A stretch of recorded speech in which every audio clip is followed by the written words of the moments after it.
Friends, ಎಲ್ಲರಿಗೂ ನಮ್ಮ ಅಮ್ಮನ ಅಡುಗೆಗೆ ಸ್ವಾಗತ. ನೀವೇನಾದರೂ ನಮ್ಮ ಚಾನೆಲ್ನ ಫಸ್ಟ್ ಟೈಮ್ ನೋಡ್ತಾ ಇದ್ದರೆ ನಮ್ಮ ಅಮ್ಮನ ಅಡುಗೆ ಚಾನೆಲ್ನ ಸಬ್ಸ್ಕ್ರೈಬ್ ಮಾಡ್ಕೊಳ್ಳಿ. ಹಾಗೆಯೇ ಪಕ್ಕದಲ್ಲಿ ಬರುವ ಬೆಲ್ ಐಕಾನ್ನ ಕ್ಲಿಕ್ ಮಾಡ್ಕೊಳ್ಳಿ. ಈ ಥರ ಮಾಡೋದ್ರಿಂದ ನಾವು ಹಾಕೋ ಎಲ್ಲ ವೀಡಿಯೋಸು ನಿಮಗೆ ನೋಟಿಫಿಕೇಷನ್ ಆಗಿ ಬರುತ್ತೆ. ಇವತ್ತು ನಾನು ಮಾಡ್ತಾ ಇರೋಂಥ ರೆಸಿಪಿ ಮದ್ದೂರು ವಡೆ ಮಾಡೋದು ಹೇಗೆ ಅಂತ ತೋರಿಸ್ಕೊಡ್ತಾ ಇದ್ದೀನಿ. ಈವ್ನಿಂಗ್ ಟೈಮು ಟೀ ಕಾಫಿ ಜೊತೆ ಸೂಪರಾಗಿರುತ್ತೆ ಮದ್ದೂರು ವಡೆ. ಇವಾಗ ಬನ್ನಿ ಮದ್ದೂರು ವಡೆ ಮಾಡೋದಕ್ಕೆ ಬೇಕಾಗಿರುವ ಇಂಗ್ರೀಡಿಯೆಂಟ್ಸ್ ನೋಡ್ಕೊಂಬರೋಣ.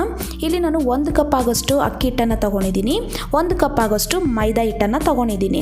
ನೋಡಿ, ಈ ಕಪ್ ಮೆಜರ್ಮೆಂಟ್ ಕಪ್ ಅಳತೆಯಲ್ಲಿ ತೊಗೊಂಡಿರೋದು ನಾನು. ಹಾಗೆಯೇ ಅರ್ಧ ಕಪ್ ಆಗೋಷ್ಟು ರವೆ ತೊಗೊಂಡಿದ್ದೀನಿ. ಹಾಗೆಯೇ 2 ಈರುಳ್ಳಿನ ಈ ಥರ ಮೀಡಿಯಮ್ ಸೈಜಲ್ಲಿ ಕಟ್ ಮಾಡಿ ಇಟ್ಕೊಂಡಿದ್ದೀನಿ. ಕೊತ್ತಂಬರಿ ಸೊಪ್ಪು 2 ಟೇಬಲ್ ಸ್ಪೂನ್, 1 ಇಂಚು ಶುಂಠಿನ ಚಿಕ್ಕ ಚಿಕ್ಕದಾಗಿ ಕಟ್ ಮಾಡಿ ಇಟ್ಕೊಂಡಿದ್ದೀನಿ. ಬಿಳಿ ಎಳ್ಳು 1 ಟೇಬಲ್ ಸ್ಪೂನ್, ಕರಿಬೇವು 1 ಟೇಬಲ್ ಸ್ಪೂನ್, ಹಾಗೆಯೇ ಹಸಿಮೆಣಸಿನ್ಕಾಯಿ 4ನ ಈ ಥರ ಚಿಕ್ಕ ಚಿಕ್ಕದಾಗಿ ಕಟ್ ಮಾಡಿ ಇಟ್ಕೊಂಡಿದ್ದೀನಿ. ಡೀಪ್ ಫ್ರೈ ಮಾಡೋದಕ್ಕೆ ಎಣ್ಣೆ, ರುಚಿಗೆ ತಕ್ಕಷ್ಟು ಉಪ್ಪು. ಮಾಡೋದು ಹೇಗೆ ಅಂತ ನೋಡೋಣ. ಇಲ್ಲಿ ನಾನು ಮೊದಲು ಬೌಲ್ ತೊಗೊಂಡಿದ್ದೀನಿ. ಈ ಬೌಲ್ಗೆ ನಾನು ಈರುಳ್ಳಿನ ಹಾಕೊತಾ ಇದ್ದೀನಿ. ನೋಡಿ ಫ್ರೆಂಡ್ಸ್, ಆದಷ್ಟು ಮದ್ದೂರು ವಡೆಗೆ ಈರುಳ್ಳಿನ ಸ್ವಲ್ಪ ಜಾಸ್ತಿನೇ ಹಾಕೊಳ್ಳಿ, ಅವಾಗ ಸೂಪರಾಗಿರುತ್ತೆ. ಇವಾಗ ಶುಂಠಿ, ಕರಿಬೇವು, ಹಸಿಮೆಣಸಿನ್ಕಾಯಿ ಹಾಗೆಯೇ ಕೊತ್ತಂಬರಿ ಸೊಪ್ಪು, ಬಿಳಿ ಎಳ್ಳನ್ನು ಹಾಕ್ಕೊಂಡಿದ್ದೀನಿ. ಹಾಗೆಯೇ ರುಚಿಗೆ ತಕ್ಕಷ್ಟು ಉಪ್ಪನ್ನು ಹಾಕ್ಕೊಂಡು ಮೊದಲು ನಾವು ಈ ಥರ ಕೈಯಲ್ಲಿ ಚೆನ್ನಾಗಿ ಕಿವುಚೋದ್ರಿಂದ ಈರುಳ್ಳಿಯಲ್ಲಿರುವಂತಹ ನೀರಿನಂಶ ಏನಿದೆ ಅದೆಲ್ಲ ಬಿಡುತ್ತೆ. ಇವಾಗ ನಾನಿಲ್ಲಿ ಅಕ್ಕಿ ಹಿಟ್ಟನ್ನು ಹಾಕ್ಕೊತಾ ಇದ್ದೀನಿ. ಅಕ್ಕಿ ಹಿಟ್ಟು, ಹಾಗೆಯೇ ಮೈದಾ ಹಿಟ್ಟು ಮತ್ತು ರವೆ. ಇವಾಗ ಇದಿಷ್ಟು ಹಾಕ್ಕೊಂಡು ನಾವು ಕೈಯಲ್ಲಿ ಚೆನ್ನಾಗಿ ಈ ಥರ ಕಲಿಸ್ಕೋಬೇಕಾಗುತ್ತೆ. ನೋಡಿ ಫ್ರೆಂಡ್ಸ್, ಇದೇ ಥರ ನಾವು ಕಲಿಸ್ಕೊಳೋದ್ರಿಂದ ಅದು ಈರುಳ್ಳಿಯಲ್ಲಿರುವಂತಹ ನೀರಿನಂಶ ಏನಿದೆ ಅದೆಲ್ಲ ಚೆನ್ನಾಗಿ ಅದು ಬಿಡುತ್ತೆ ಮತ್ತು ಕರೆಕ್ಟಾಗಿ ಸೆಟ್ ಆಗುತ್ತೆ. ಇವಾಗ ನಾನು 2 ಟೇಬಲ್ ಸ್ಪೂನ್ ಆಗೋಷ್ಟು ಎಣ್ಣೆನ ಬಿಸಿ ಎಣ್ಣೆನ ಹಾಗೆಯೇ ಹಾಕ್ಕೊಂಡಿದ್ದೀನಿ. ಇವಾಗ ಸ್ಪೂನಲ್ಲಿ ಇದೇ ಥರನೇ ಮಿಕ್ಸ್ ಮಾಡ್ಕೊತಾ ಇದ್ದೀನಿ, ಯಾಕಂದರೆ ಎಣ್ಣೆ ಬಿಸಿ ಹಾಕಿರೋದ್ರಿಂದ.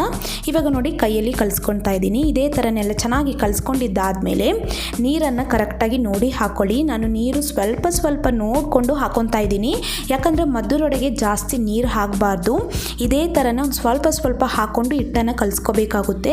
ಅದು ಕರೆಕ್ಟಾಗಿ ನೀವು ಕಲಿಸ್ಕೊಂಡಿದ್ದೀರಾ ಅಂದರೆ ಮದ್ದೂರು ವಡೆ ಸೂಪರಾಗಿ ಬರುತ್ತೆ. ಇವಾಗ ನೋಡಿ ಫ್ರೆಂಡ್ಸ್, ಕರೆಕ್ಟಾಗಿ ಹಿಟ್ಟನ್ನು ಕಲಿಸ್ಕೊಂಡಿದ್ದಾಗಿದೆ. ಜಾಸ್ತಿ ನೀರು ಇರಬಾರ್ದು, ಜಾಸ್ತಿ ಗಟ್ಟಿಯಾಗೂ ಇರಬಾರ್ದು. ನೋಡಿ, ಈ ಥರ ಕರೆಕ್ಟಾಗಿ ಸಾಫ್ಟಾಗಿ ಈ ಥರ ಕಲಿಸ್ಕೊಂಡಿದ್ದಾದಮೇಲೆ ಸ್ಟವ್ ಹಚ್ಚಿ ನಾನು ಒಂದು ಕಡಾಯನ್ನು ಇಟ್ಕೊಂಡು ಎಣ್ಣೆನ ಹಾಕ್ಕೊತಾ ಇದ್ದೀನಿ. ನಾವು ಇದು ಹಿಟ್ಟನ್ನು ಕಲಿಸ್ಕೊಂಡಿದ್ದು ಹಾಗೆಯೇ ಮಾಡ್ಕೋಬೋದು. ಇವಾಗ ನೋಡಿ, ನಾನು ಬೇಕಿಂಗ್ ಪೇಪರಲ್ಲಿ ಸ್ವಲ್ಪ ಎಣ್ಣೆ ಹಾಕ್ಕೊತಾ ಇದ್ದೀನಿ. ಬೇಕಿಂಗ್ ಪೇಪರ್ ಇಲ್ಲ ಅಂದರೆ ನೀವು ಬೇಕಾದರೆ ಬಾಳೆ ಎಲೆನ ಯೂಸ್ ಮಾಡ್ಕೋಬೋದು, ಇಲ್ಲಾಂದರೆ ಆಲ್ ಪ್ಯಾಕೆಟ್ ಕವರ್ ಬರುತ್ತಲ್ಲ ಅದನ್ನು ಯೂಸ್ ಮಾಡ್ಕೋಬೋದು, ಇಲ್ಲಾಂದರೆ ಎಣ್ಣೆ ಪ್ಯಾಕೆಟ್ ಕವರ್ನ ಕೂಡ ಯೂಸ್ ಮಾಡ್ಕೋಬೋದು. ಇವಾಗ ನಾನು ಮೀಡಿಯಮ್ ಸೈಜಲ್ಲಿ ಈ ಥರ ಉಂಡೆನ ತೊಗೊಂಡು ಈ ಥರ ಚೆನ್ನಾಗಿ ಇದೇ ಥರನೇ ತಟ್ಕೊತಾ ಇದ್ದೀನಿ. ನೋಡಿ, ತುಂಬ ತೆಳುವಾಗಿ ತಟ್ಟಬೇಡಿ. ಮದ್ದೂರು ವಡೆ ಒಂದು ಸ್ವಲ್ಪ ಮೀಡಿಯಮ್ ಸೈಜಲ್ಲಿ ಇರುತ್ತೆ. ತುಂಬ ತೆಳುವೂ ಇರಬಾರ್ದು, ತುಂಬ ದಪ್ಪನೂ ಇರಬಾರ್ದು. ಇದೇ ಥರ ಫ್ಲ್ಯಾಟಾಗಿ ನಾವು ಚೆನ್ನಾಗಿ ಇದೇ ಥರನೇ ತಟ್ಕೊಂಡಿದ್ದಾದಮೇಲೆ ನೋಡಿ ಎಷ್ಟು ಈಸಿಯಾಗಿ ಬರುತ್ತೆ ಅಂತ. ಈ ಥರ ಬೇಕಿಂಗ್ ಪೇಪರಲ್ಲಿ ಮಾಡೋದ್ರಿಂದ ಈಸಿಯಾಗಿ ಬರುತ್ತೆ. ಹಾಗೆಯೇ ಅದು ನಾವು ಮತ್ತೆ ಯೂಸ್ ಮಾಡ್ಕೋಬೋದು. ನೋಡಿ, ಇವಾಗ ಎಣ್ಣೆ ಎಲ್ಲ ಚೆನ್ನಾಗಿ ಕಾದಿದೆ. ಎಣ್ಣೆ ಬಂದು ನೀವು ಮೀಡಿಯಮ್ ಫ್ಲೇಮಲ್ಲಿ ಇಟ್ಕೊಂಡು ಫ್ರೈ ಮಾಡ್ಕೋಬೇಕು. ಇವಾಗ ಒಂದು ಬಿಟ್ಟು ಅದು ಮೇಲಕ್ಕೆ ಬಂದ ಮೇಲೆ ಇನ್ನೊಂದು ಬಿಡಬೇಕಾಗುತ್ತೆ. ನೀವು ಒಂದೇ ಸತಿ 2 ಹಾಕಬೇಡಿ, ಹಾಕೋದ್ರಿಂದ ಅದು ಅಂಟ್ಕೊಂಡ್ಬಿಡುತ್ತೆ. ಇವಾಗ ಒಂದು ಮೇಲಕ್ಕೆ ಬಂದ ಮೇಲೆ ಇನ್ನೊಂದು ಹಾಕ್ಕೊಂಡಿದ್ದೀನಿ. ಹಾಕ್ಕೊಂಡು ಇದೇ ಥರ ಮೀಡಿಯಮ್ ಫ್ಲೇಮಲ್ಲಿ ಚೆನ್ನಾಗಿ ಫ್ರೈ ಮಾಡ್ಕೋಬೇಕಾಗುತ್ತೆ. ನೋಡಿ, ಕಲರ್ ಎಲ್ಲ ಹಾಗೆಯೇ ಚೇಂಜ್ ಆಗ್ತಾ ಬರುತ್ತೆ. ಇವಾಗ ಈರುಳ್ಳಿ ಎಲ್ಲ ನೋಡಿ ಎಷ್ಟು ಚೆನ್ನಾಗಿ ಅದು ಫ್ರೈ ಆಗುತ್ತೆ ಅಂದರೆ ಸೂಪರಾಗಿರುತ್ತೆ ಟೇಸ್ಟ್ ಮಾತ್ರ. ಇದೇ ಥರ ಫಸ್ಟು ಸೈಡೆಲ್ಲ ಚೆನ್ನಾಗಿ ಬ್ರೌನ್ ಆಗುತ್ತೆ, ಗೋಲ್ಡನ್ ಬ್ರೌನ್. ಅದಾದಮೇಲೆ ಮಿಡಲೆಲ್ಲ ಚೆನ್ನಾಗಿ ಬೇಯುತ್ತೆ. ಇದು ಹೇಗಿರುತ್ತೆ ಅಂದರೆ ಒಳಗಡೆ ಸಾಫ್ಟಾಗಿರುತ್ತೆ, ಮೇಲ್ಗಡೆ ಕ್ರಿಸ್ಪಿಯಾಗಿರುತ್ತೆ. ಮದ್ದೂರು ವಡೆ ತುಂಬಾ ಚೆನ್ನಾಗಿರುತ್ತೆ ಫ್ರೆಂಡ್ಸ್. ಒನ್ ಟೈಮ್ ನೀವು ಟ್ರೈ ಮಾಡಿ. ನಮಗೆಲ್ಲ ಹೋಟೆಲಲ್ಲೆಲ್ಲ ಸಿಗುತ್ತಲ್ಲ ಅದೇ ರೀತಿ ಇರುತ್ತೆ ಟೇಸ್ಟು. ಸಿಂಪಲ್ಲಾಗಿ ಮಾಡ್ಕೋಬೋದು. ನೋಡಿ, ಈ ಥರ ಕಲರ್ ಎಲ್ಲ ಚೇಂಜ್ ಆದಮೇಲೆ ನಾನು ಸಪ್ರೇಟಾಗಿ ಎತ್ತಿಟ್ಕೊಂಡಿದ್ದೀನಿ. ಇವಾಗ ಇದೇ ಥರನೇ ನಾನು ಎಲ್ಲನೂ ಮಾಡಿ ಇಟ್ಕೊತಾ ಇದ್ದೀನಿ. ನೋಡಿದ್ರೆಲ್ಲ ನೀವು ಈ ಥರ ಸ್ನ್ಯಾಕ್ಸ್ನ ನೀವು ಈವ್ನಿಂಗ್ ಟೈಮ್ ಮಾಡ್ಕೋಬೋದು. ಹಾಗೆಯೇ ನೀವು ಇದನ್ನು ಮಾಡಿ ಸ್ಟೋರ್ ಮಾಡಿ ಕೂಡ ಇಟ್ಕೋಬೋದು. 1 ವೀಕ್ವರೆಗೂ ನೀವು ಹೇಟೆಡ್ ಕಂಟೈನರಲ್ಲಿ ಹಾಕಿಟ್ಕೊಂಡ್ರೆ ಸೂಪರಾಗಿರುತ್ತೆ.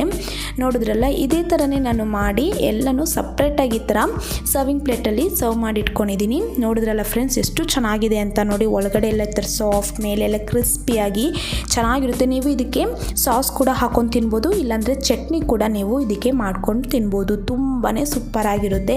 ನೀವು ಇದೇ ಥರನೇ ಈಸಿ ರೆಸಿಪೀಸ್ ಎಲ್ಲ ನಿಮಗೆ ಬೇಕಂದರೆ ಕಮೆಂಟ್ ಮಾಡಿ, ನಾವು ಅದನ್ನು ಮುಂದಿನ ವೀಡಿಯೋದಲ್ಲಿ ಅಪ್ಲೋಡ್ ಮಾಡ್ತೀವಿ. ಹಾಗೆ ಈ ರೆಸಿಪಿ ಇಷ್ಟ ಆಗಿದ್ದರೆ ನಮ್ಮ ಅಮ್ಮನ ಅಡುಗೆ ಚಾನಲ್ನ ಸಬ್ಸ್ಕ್ರೈಬ್ ಮಾಡ್ಕೊಳ್ಳಿ, ಪಕ್ಕದಲ್ಲಿ ಬರುವ ಬೆಲ್ ಐಕಾನ್ನ ಕ್ಲಿಕ್ ಮಾಡ್ಕೊಳ್ಳಿ. ಈ ವಿಡಿಯೋ ನೋಡಿರುವ ಎಲ್ಲ ವೀಕ್ಷಕರಿಗೂ ಧನ್ಯವಾದಗಳು.